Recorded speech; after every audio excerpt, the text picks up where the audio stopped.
Hello दोस्तों, आप सभी का स्वागत है अगस्त्या क्लासेस के ऑनलाइन प्लेटफॉर्म पे। आज हम फिर से आपके सामने 20 प्रश्नों के साथ उपस्थित हैं। इतिहास के 20 प्रश्न हैं, जिसमें 20 में से आपको 18 जो है क्या करने हैं, सही करने हैं, है ना। तो 20 प्रश्नों के साथ हम फिर से 20 इंपॉर्टेंट क्वेश्चन, और ये वैदिक काल से प्रश्न होगा, ठीक है। तो 20 प्रश्न, चलिए हम लोग बढ़ते हैं बिना समय गवाए अपने प्रश्नों की तरफ। हमारा आज का पहला प्रश्न क्या कह रहा है कि आर्य शब्द इंगित करता है। आर्य शब्द किसको इंगित करता है? नृजाति समूह को करता है, यायावरी जन को करता है, भाषा समूह को करता है, या फिर श्रेष्ठ वंश को करता है ना। तो पूछा जा रहा है कि ये जो आर्य शब्द है ये किसको इंगित करता है। तो आर्य देखिए, ये प्राचीन ईरानी भाषा बोलने वालों के लिए प्रयुक्त शब्द था। भारतीय, यूरोपी और प्राचीन भाषा बोलने वाले जो प्राचीन ईरानी भाषा बोलते थे उनके लिए प्रयुक्त शब्द था। लेकिन जब वैदिक संस्कृति आई तो वैदिक संस्कृति में आर्य शब्द का अर्थ क्या बताया गया? आर्य शब्द का जो अर्थ है ये बताया गया आपको श्रेष्ठ, है ना। क्या बताया गया? श्रेष्ठ, यानी आर्य का मतलब होता है श्रेष्ठ। तो क्या हो जाएगा? इसका आंसर आपका डी हो जाएगा। श्रेष्ठ वंश को ये इंगित करता है आर्य शब्द। चलिए आगे बढ़ते हैं। अगला क्वेश्चन है कि त्रयी नाम है ना। त्रयी, त्रयी में आप जब त्रयी नाम है तो त्रयी का मतलब हो गया तीन।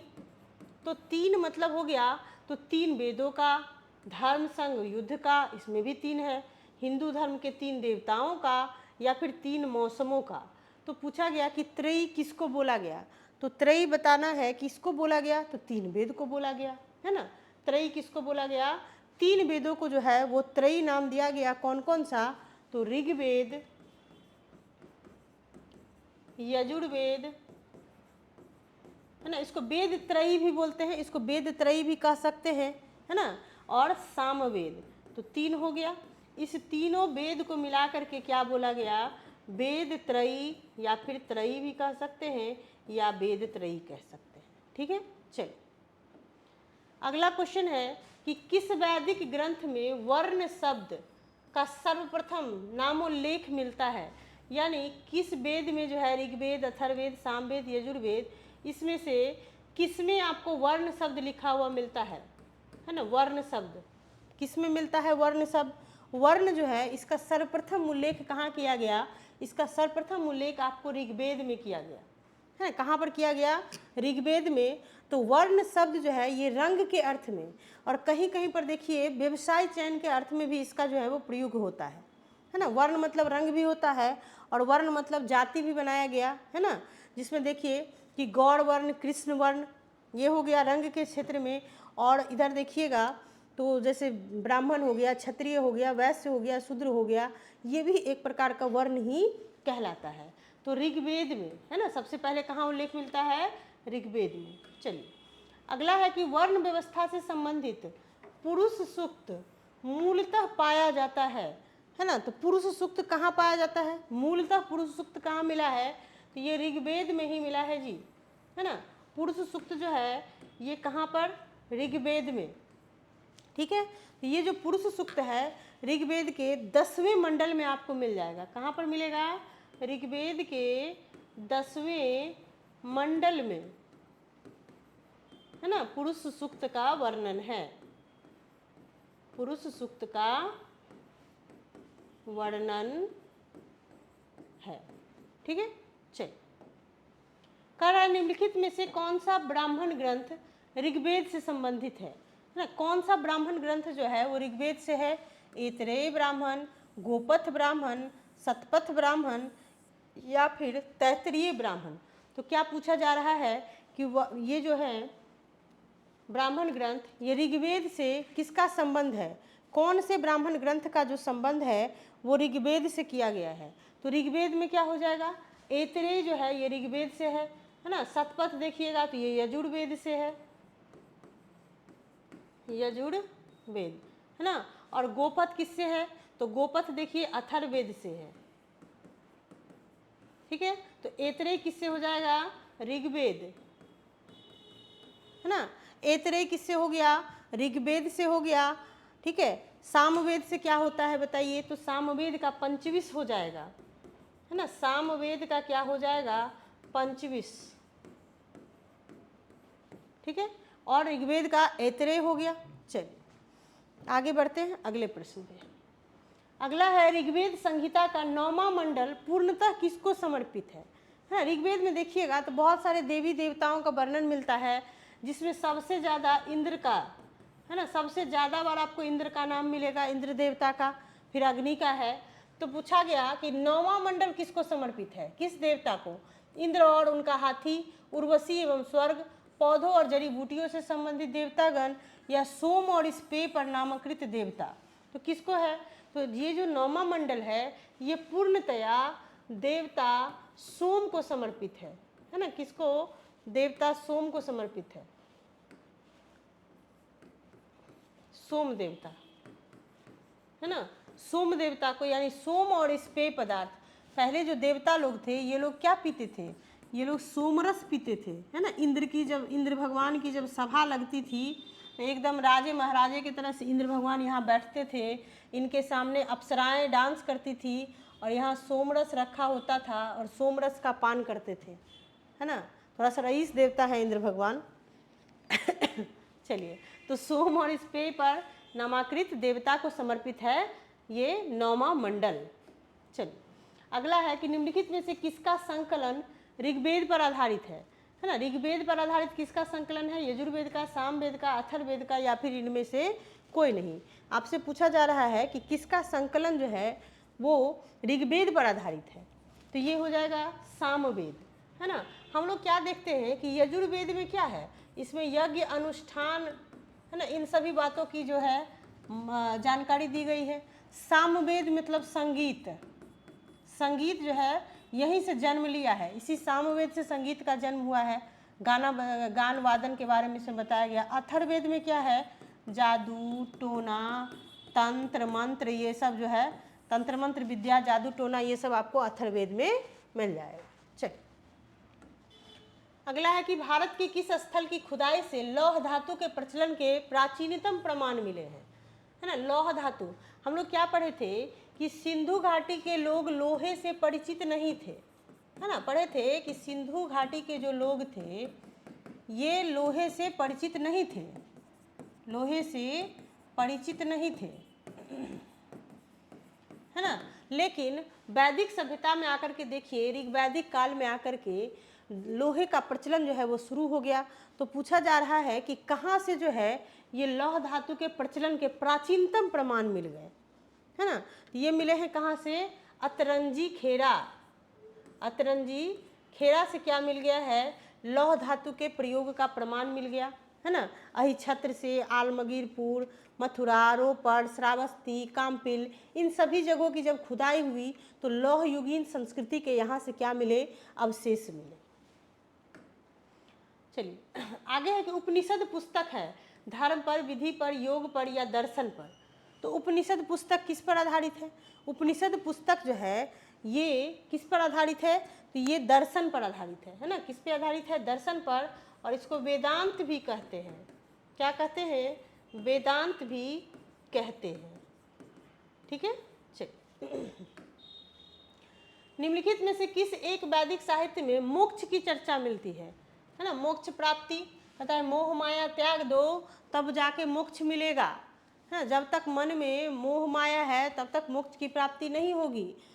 यदि आप मरते समय आपके मन में कोई रह जाती है इच्छाएं दबी हुई, उस इच्छाओं को पूर्ण करने के लिए आपको फिर से पृथ्वी पर आना पड़ेगा, है ना। इसीलिए अपनी इच्छाओं को क्या करना है? मरते समय ख़त्म कर लेना है। तो फिर से मोक्ष मतलब होता है कि जन्म मरण से मुक्ति, जन्म मरण चक्र से मुक्ति, चक्र से मुक्ति, है ना। यानी फिर से आपका जन्म जो है वो नहीं होगा किसी भी रूप में। तो ये कहाँ मिलता है? ऋग्वेद में, परवर्ती संहिता में, ब्राह्मण में या फिर उपनिषद में। तो मोक्ष की जो है कहाँ पर मिली है चर्चाएं? तो ये आपको उपनिषद में मिलती है। कहाँ पर? उपनिषद में। चलिए अब है कि नचिकेता आख्यान का उल्लेख कहाँ मिलता है? अथर्ववेद, कठोपनिषद, शतपथ ब्राह्मण या बृहदारण्यक उपनिषद। नचिकेता, है ना, नचिकेता का देखिएगा तो नचिकेता आख्यान कहाँ मिलता है? कठोपनिषद में। यम और नचिकेता के बातों को जो है वो उल्लिखित किया गया है। उन दोनों के बीच में जो बातें होती हैं उनको लिखा गया है किसमें? कठोपनिषद में, है ना। यम नचिकेता संवाद, क्या बोला जाता है, यम नचिकेता संवाद, ठीक है। यम नचिकेता संवाद आपको कहाँ मिलेगा, कठोपनिषद में मिलता है। तो ये कहाँ पर, कठोपनिषद में इसका आख्यान मिलता है। चलिए आगे है कि उपनिषद काल के राजा अश्वपति शासक थे। अश्वपति कहाँ के शासक थे, काशी के, केकई के, पांचाल के या फिर विदेह के। तो राजा अश्वपति जो थे ये कहाँ के शासक थे, देखिएगा कि ये जो अश्वपति थे ये केकई राज्य के क्या थे, शासक थे, है ना, केकई के थे। विदेह के तो जनक जी थे, है ना, विदेह के राजा कौन थे, जनक जी। तो केकई के थे कौन, अश्वपति, राजा अश्वपति केकई के थे, ठीक है। पांचाल के देखिए कौन थे, तो पांचाल के थे प्रवाहन जावाली, प्रवाहन जावाली,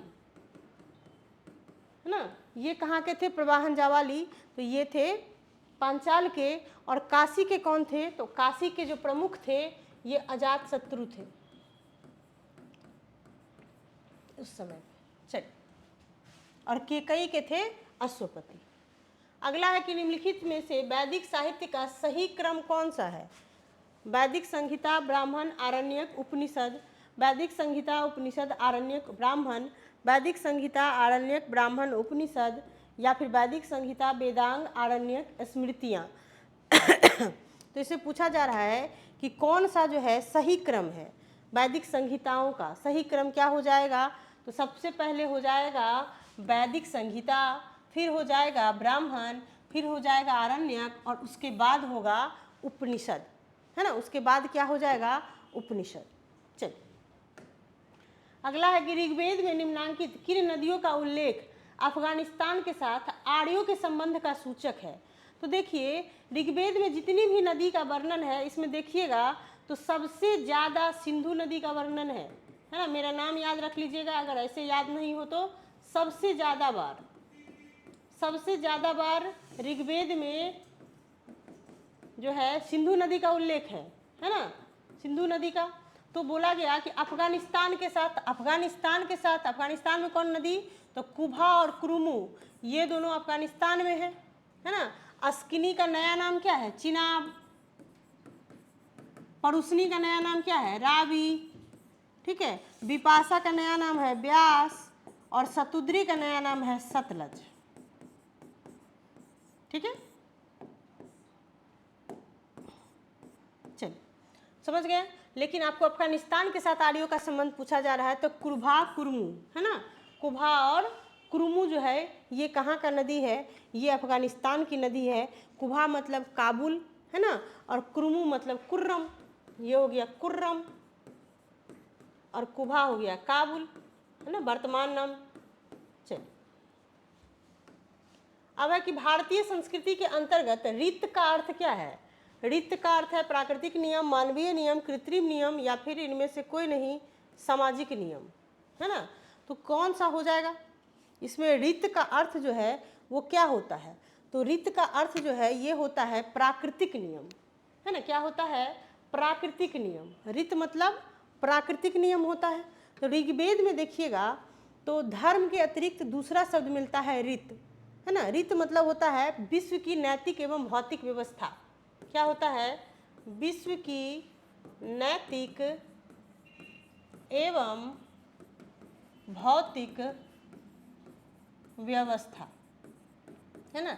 ये किसका मतलब होता है, रीत का मतलब होता है। रीत मतलब हो गया, रीत का जो संबंध है ये देवताओं का, है ना। देवताओं का संबंध रीत से माना गया है, यानी देवता लोग ही क्या करते थे, विश्व की नैतिक एवं भौतिक व्यवस्था को बनाए रखते थे, तो देवताओं से माना गया है। चलिए आगे बढ़ते हैं। निम्नलिखित वैदिक देवताओं में किसे उनका पुरोहित माना जाता था, अग्नि, चौस, बृहस्पति या फिर इंद्र। तो देवताओं में देवताओं का पुरोहित किसको माना गया, कौन थे देवताओं के पुरोहित, है ना। तो देवताओं के पुरोहित कौन थे, तो देवताओं के जो पुरोहित थे ये थे बृहस्पति, है ना। बृहस्पति क्या थे, देवताओं के पुरोहित थे। चलिए अगला है कि निम्नलिखित में कौन सी वह ब्रह्मवादिनी थी जिसने कुछ वेद मंत्रों की रचना की थी, है ना। तो देखिए उस समय में भी थी, विदुषी थी, विद्वान महिलाएं थीं जिनको मंत्र वगैरह, जो मंत्रों की जो है वो रचना की हुई है। तो कौन है ये थी लोपामुद्रा जी, है ना, विदुषी लोपामुद्रा, इनको विदुषी भी कह सकते हैं,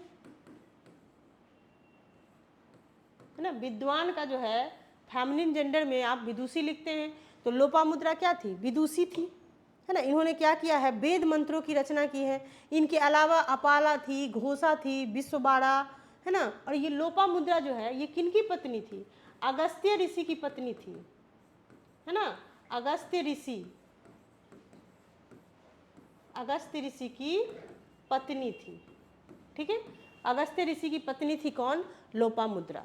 चल अगला है, निम्नलिखित में कौन सी वह ब्रह्मवादिनी थी जिसने कुछ भी, चलिए सेम क्वेश्चन रिपीट हो गया है, आगे बढ़ते हैं। ऋग्वैदिक काल में निष्क शब्द का प्रयोग एक आभूषण के लिए होता था, किंतु परवर्ती काल में इसका प्रयोग इस अर्थ में हुआ। किस अर्थ में हुआ बताइए। ऋग्वैदिक काल में निष्क का मतलब क्या, एक आभूषण जो कि गले का आभूषण होता था निष्क, ठीक है।